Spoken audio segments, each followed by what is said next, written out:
책을 한 권 또 읽게 됐는데 그 책 제목이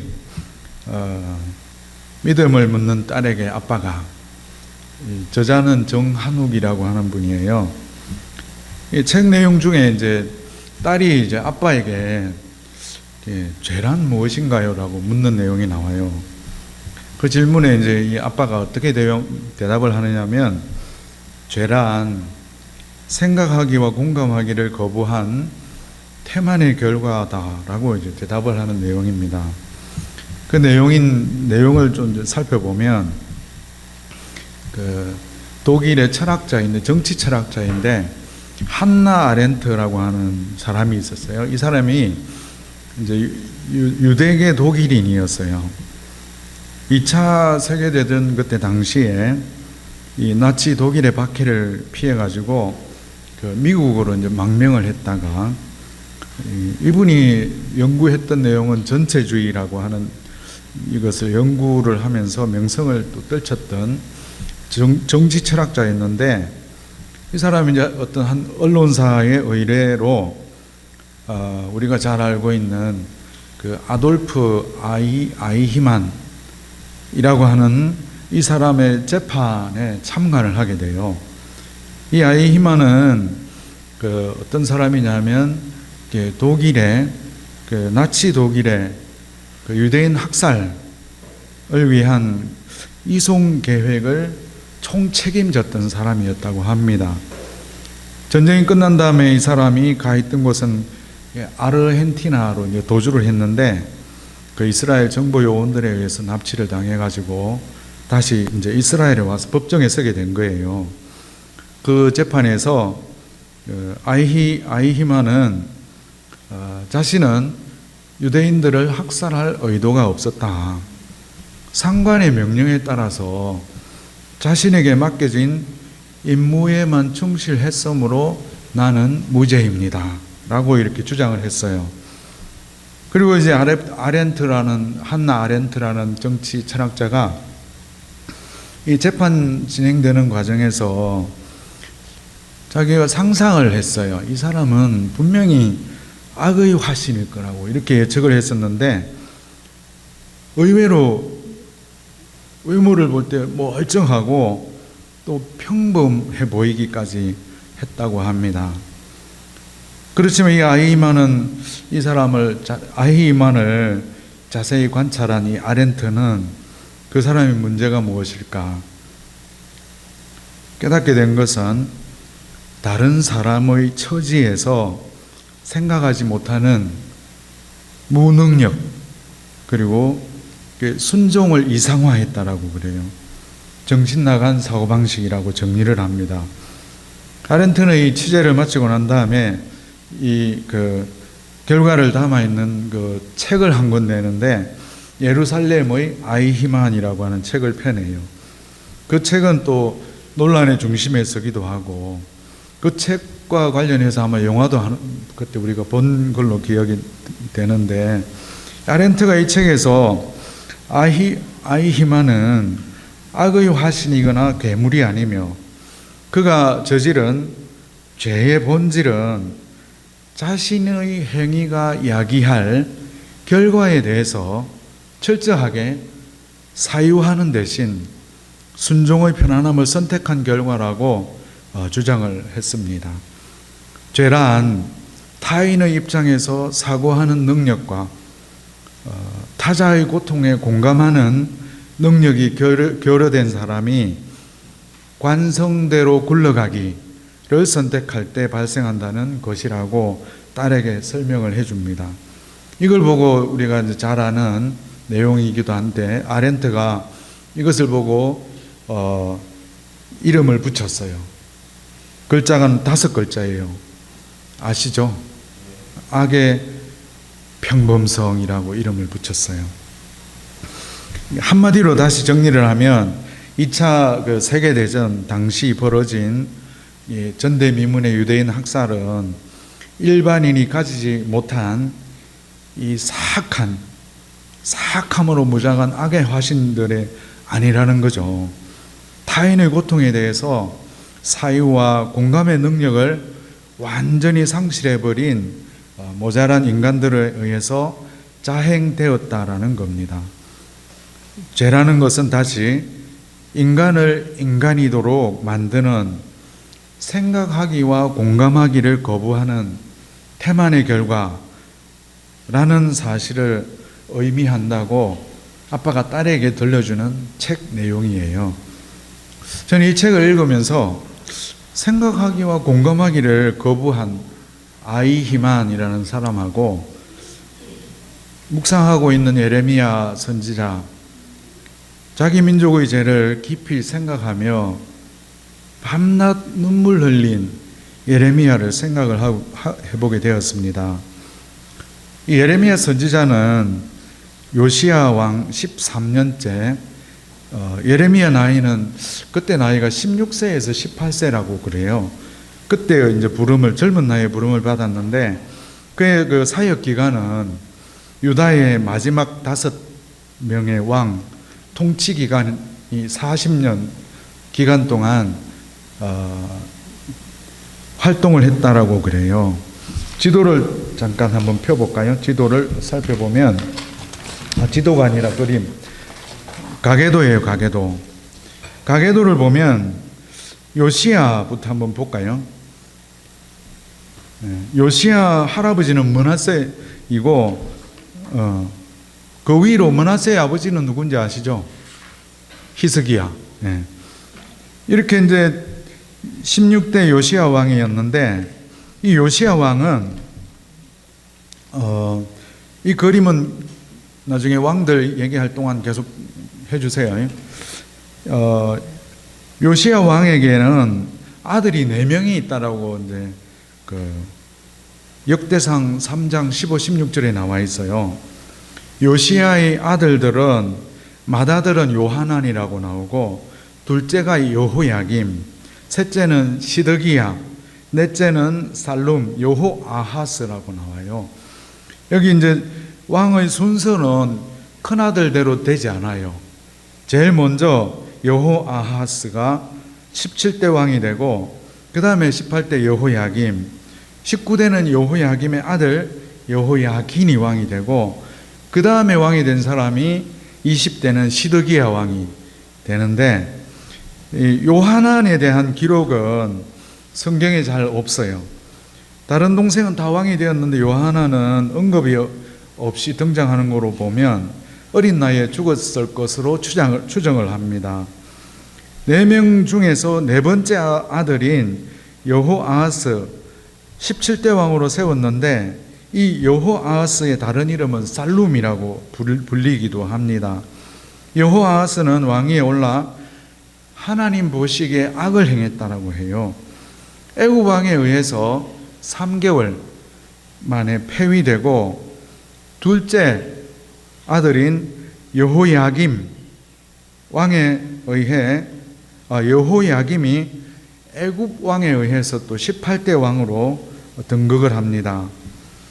18대 왕이었던 여호야김은 성경에서 엘리야김이라고 나와요.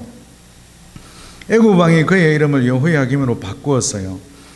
11년간 이 남유다를 다스렸는데, 그 기간 동안에도 다른 앞선 왕들과 같이 우상 숭배하고 선지자들을 박해했고 하나님 앞에서 악을 행했어요.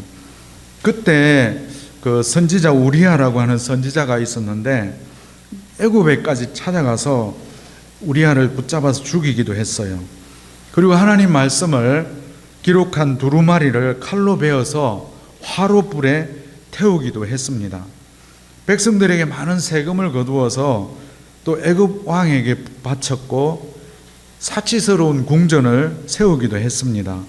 여호야김은 또 바벨론에 3년간 조공을 바치다가 바벨론을 배반해서 또 바벨론 느부갓네살 그 왕의 공격을 받고 쇠사슬에 묶여서 바벨론으로 끌려갔는데, 그의 최후에 대해서는 성경에는 기록이 없습니다. 그 다음에 이어서 왕이 된 사람은 여호야긴인데 요시야의 손자가 되는 거죠. 여호야김의 아들인데 19대 왕인데, 다른 그 이름은 여고냐라고도 하고 고니야라고도 불러요. 이 여호야긴도 18세의 왕이 되고 3개월 만에 바벨론 왕에 의해서 폐위가 돼요. 그리고 바벨론으로 사로잡혀 가게 되고, 특이한 사항은 이 여호야긴은 바벨론에 사로잡혀 간 지 37년 만에 감옥 생활을 하다가 석방이 됩니다. 예레미야 52장에 나옵니다. 바벨론 왕이 여호야긴을 사로잡아고 난 다음에 요시야 왕의 세 번째 아들인 시드기야가 20대 왕으로, 남유다의 마지막 왕으로 등극을 하는데 11년 동안 다스렸고, 이 시드기야 왕도 역시 하나님을 인정하지 않고 또 애굽을 의지했었는데, 바벨론에 의해서 왕으로 세워졌었는데 애굽을 의지하니까 또 바벨론 왕이 유다를 침략을 해서 시드기야를 붙잡아서, 시드기야가 보는 앞에서 시드기야의 아들들을 다 죽입니다. 두 눈을 뽑아서 사슬로 결박해서 바벨론으로 끌고 갑니다. 이런 시기에 예레미야가 활동을 했습니다. 예레미야 1장 10절 말씀을 한번 읽어보겠습니다. 시작. 보라, 내가 오늘 너를 여러 나라와 여러 왕국 위에 세워 내가 그것들을 뽑고 파괴하며 파멸하고 넘어뜨리며 건설하고 심게 하였느니라 하시니라. 이 말씀에서 동사가 6개가 나오죠. 6개가 뭐죠?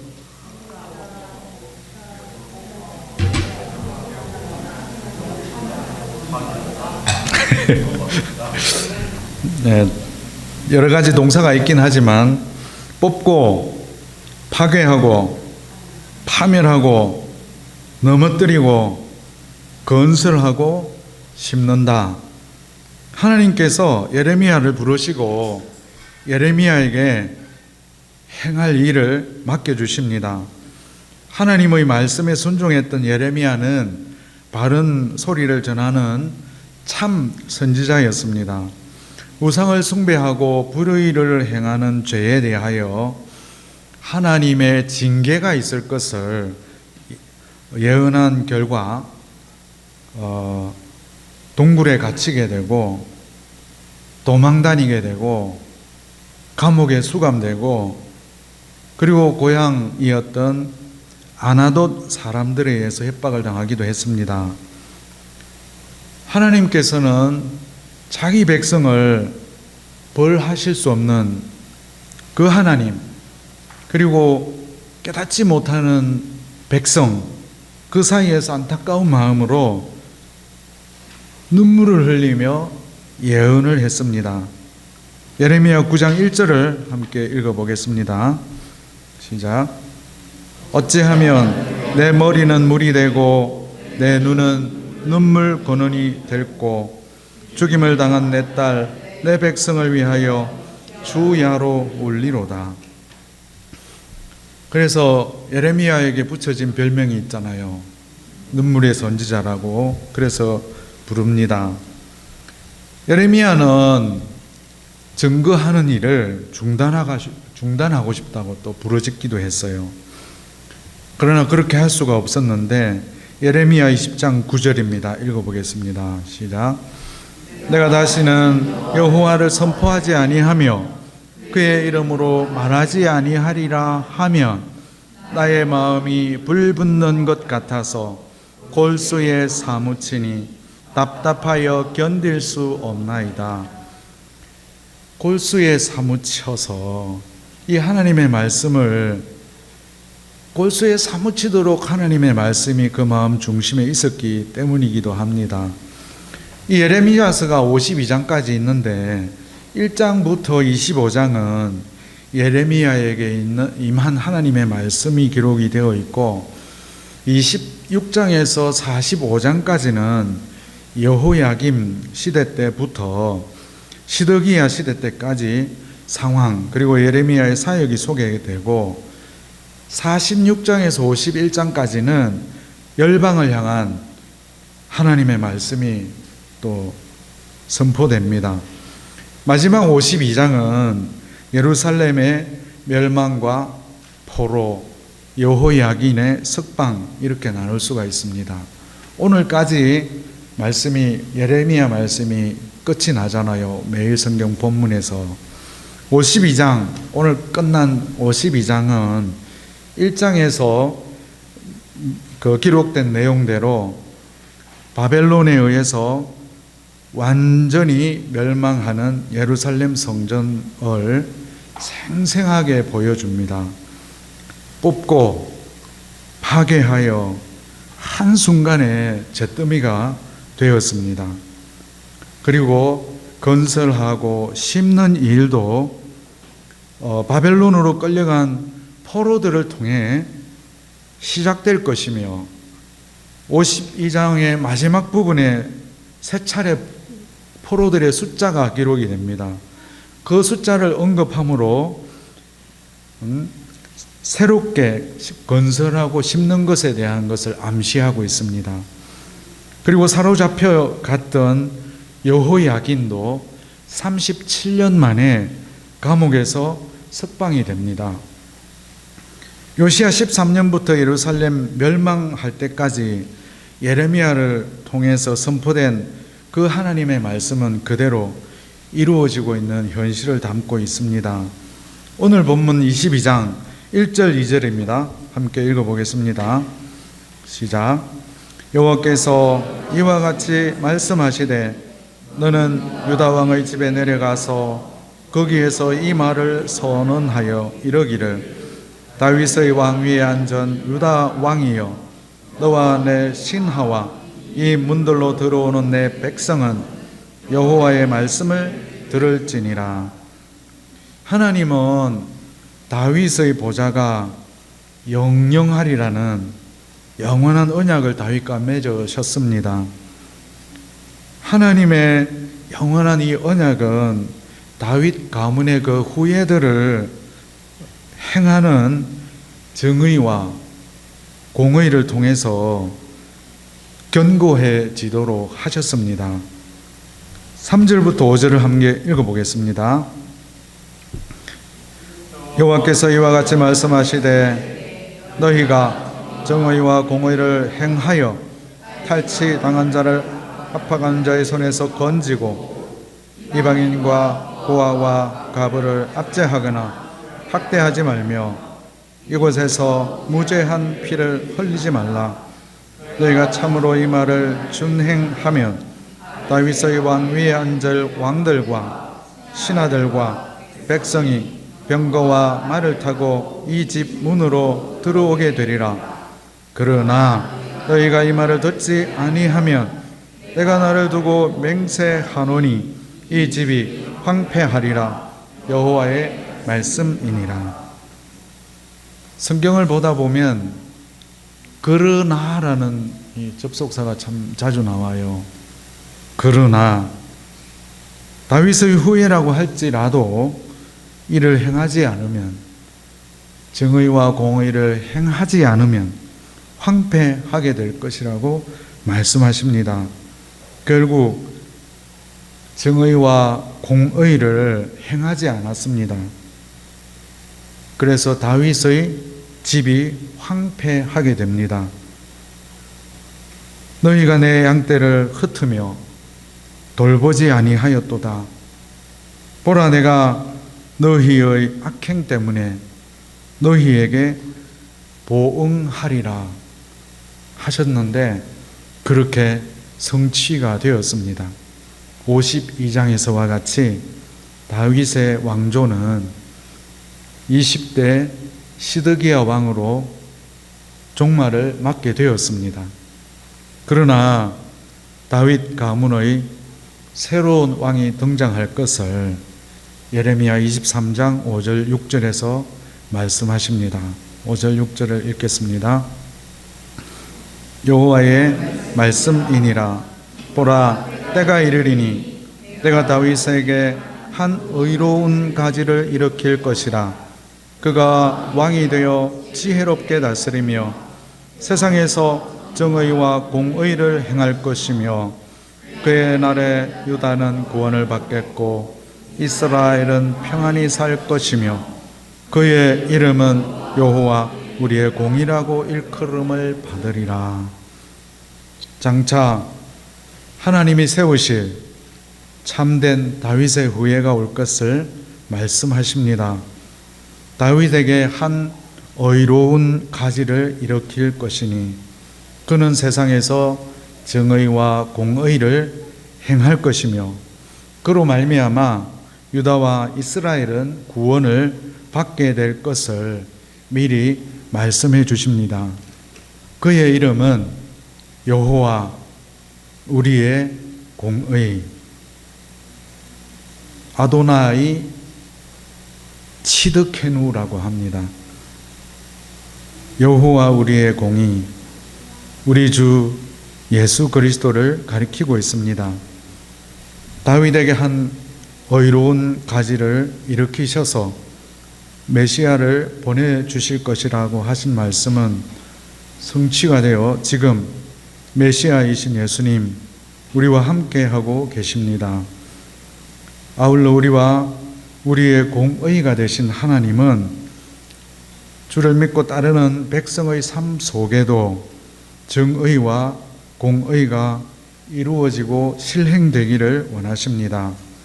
정의와 공의를 행하는 것은 추상적인 것이 아님을 예레미야를 통해서 말씀하고 있습니다.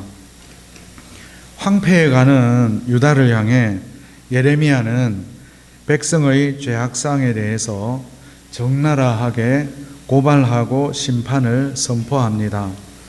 이 모든 것의 목적은 하나님께 돌아오라는 촉구이며 권면이었습니다. 헛된 것을 따라 헛되이 행하였다고 고발합니다. 이스라엘은 하나님을 버리고 허황된 것을 쫓았습니다. 가나안 땅에 들어간 이스라엘은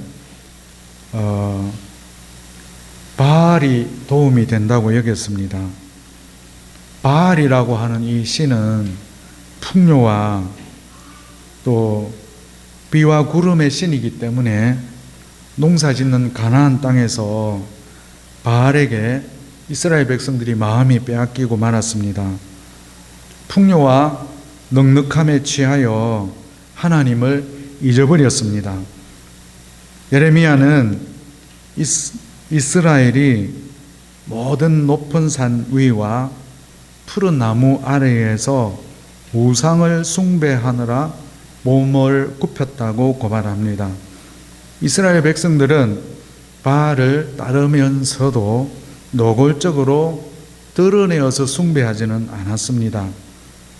그들은 여전히 성전에서 여호와의 이름을 부르며 제사했습니다. 겉으로는 여호와의 이름을 부르면서도 실제로는 바알을 따랐습니다. 입술로는 여호와를 찬양하면서도 마음 깊은 곳에서는 바알을 숭배했습니다. 하나님께서는 예레미야를 통해 헛된 우상을 버리고 돌아오라고 정의를 행하라고 하셨습니다. 열심히 제사를 드렸으나 그들은 가난한 사람들의 피와 눈물에는 관심이 없었습니다. 예레미야 22장 3절을 다시 보면 여호와께서 이와 같이 말씀하시되 너희가 정의와 공의를 행하며 탈취당한 자를 압박하는 자의 손에서 건지고 이방인과 고아와 과부를 압제하거나 학대하지 말며 이곳에서 무죄한 피를 흘리지 말라라고 하셨습니다. 그들은 탈취했고 이방인과 고아와 과부를 압제했고 학대했고 무죄한 피를 흘렸습니다. 지난 수요일 저녁에 저희 성서학당 예레미야 51장 강의를 들었는데 바벨론을 그때 온 세계가 취하게 하는 무엇이라고 묘사를 했습니까? 두 글자인데?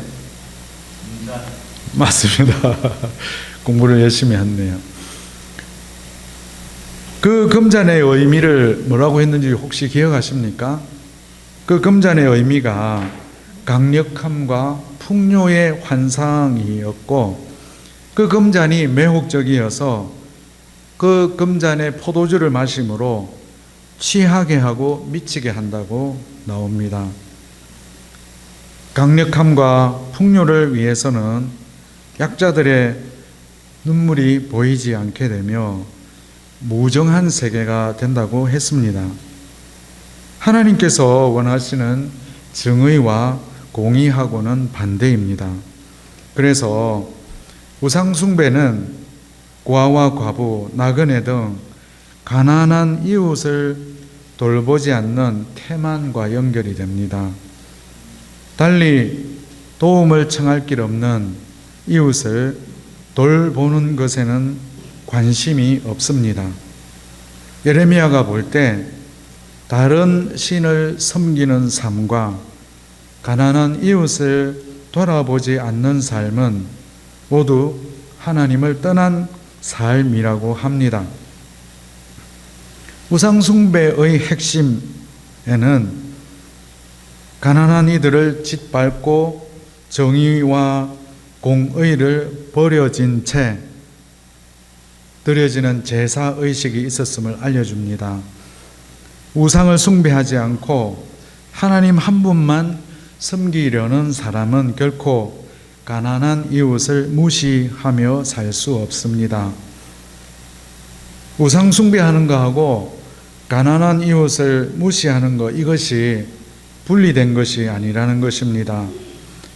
그리고 51장 말씀에서는 바벨론을 심판하실 때 바벨론의 우상들을 벌할 것이라고 말씀을 하십니다.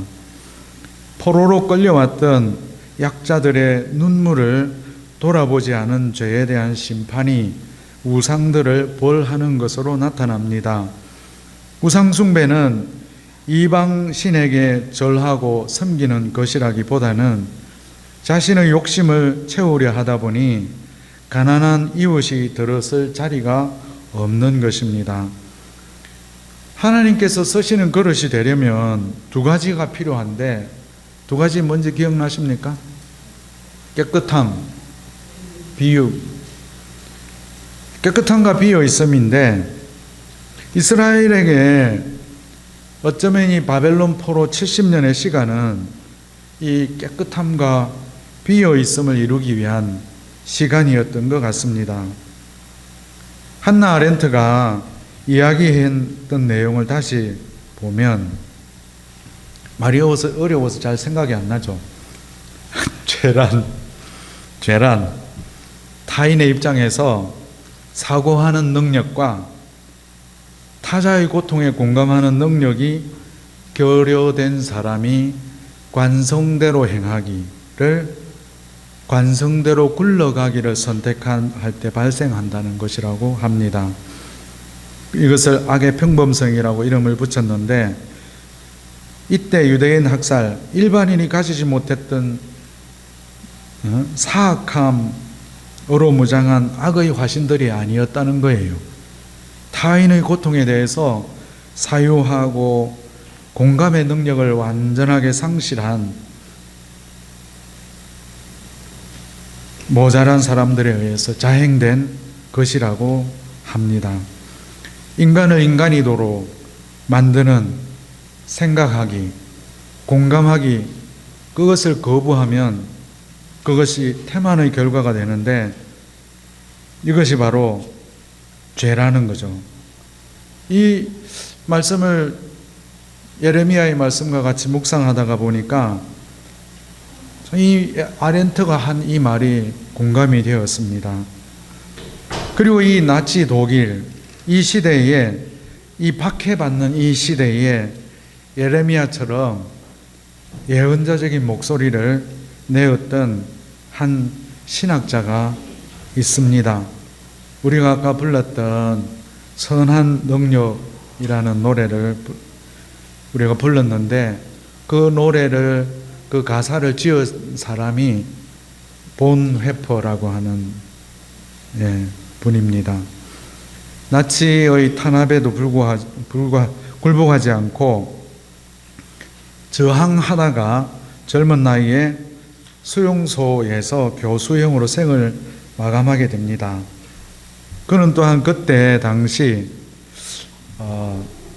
참 값싼 은혜다라고 하는 내용의 그 이야기로 많이 전해지는데, 죄에 대한 고백이 없는 성만찬, 죄에 대한 회개 없이 용서받을 수 있다고 하는 설교, 회개가 없는 면죄의 확인 등 하나님의 은혜를 값싸게 만들고 있다고 비판하기도 했습니다.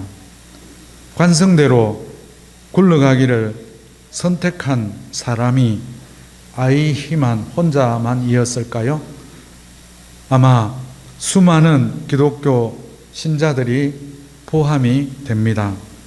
예레미야는 유다가 범죄하였기에 예루살렘이 함락되고 성전이 파괴될 것이며 70년 바벨론 포로로 끌려가게 될 것과 70년이 끝나면 그때 바벨론을 하나님께서 벌하시고 이스라엘은 돌아올 것을 예언을 합니다.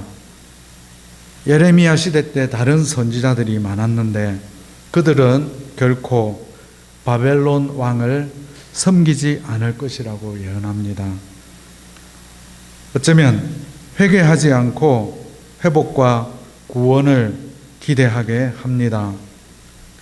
그래서 바벨론 포로 그 70년의 그 시간은 이스라엘 백성들에게는 꼭 필요한 시간이었습니다. 어쩌면 우리들에게도 이와 같은 시간이 지나간 사람도 있을 것이고 지금 보내고 있을 수도 있을 겁니다. 그 시간은 꼭 필요한 시간이라고 볼 수 있습니다. 뽑고 파괴한 후 새롭게 건설하고 심어야 할 것은 어떤 장소나 눈에 보이는 건물이 아니라 이 땅에 임하시는 하나님의 나라, 하나님의 통치의 회복이라 할 수 있습니다.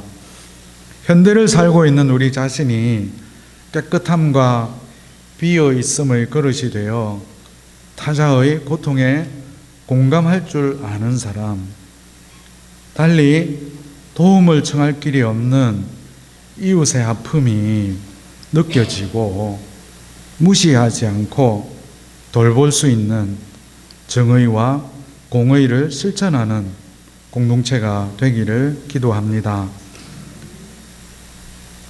오른쪽 위에 보면 내 백성을 위로하라 라고 영어로 되어 있는 게 보입니까? 컴포트라고 되어 있는데 위로하라 위로하라 두 번이나 반복이 돼요. 이것은 이사야 40장 1절에 나오는 말씀입니다. 바벨론에게 나라를 빼앗긴 이스라엘 백성을 위로하라 입니다. 이때 이 내용은 어쩌면 희망을 빼앗긴 그리고 지치고 상한 사람들을 위로하라고 우리에게 말씀해 주시는 말씀이기도 합니다. 이웃의 고통에 공감할 줄 아는 것을 통해서 공의와 정의가 실현되어지는 작은 출발점이 되기를 기도합니다. 살아온 대로 살아가는 우리들이지만 주님 용기를 주셔서 한 걸음씩 정의와 공의를 행함으로 주님을 닮아갈 수 있기를 기도합니다.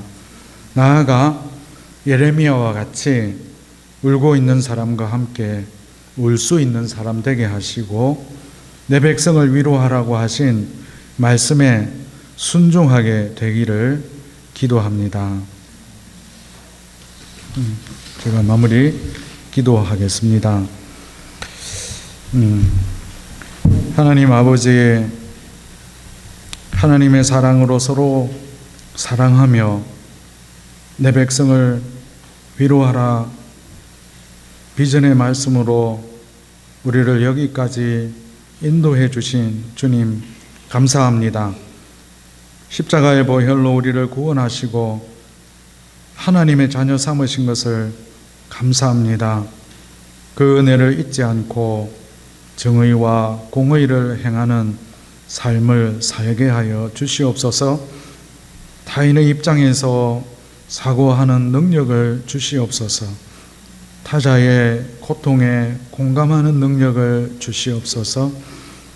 관성대로 굴러가는 삶이 아니라 살아온 대로 살아가는 삶이 아니라 깨끗하고 비워진 주님 쓰시기에 좋은 그릇으로 쓰임받게 하여 주시옵소서.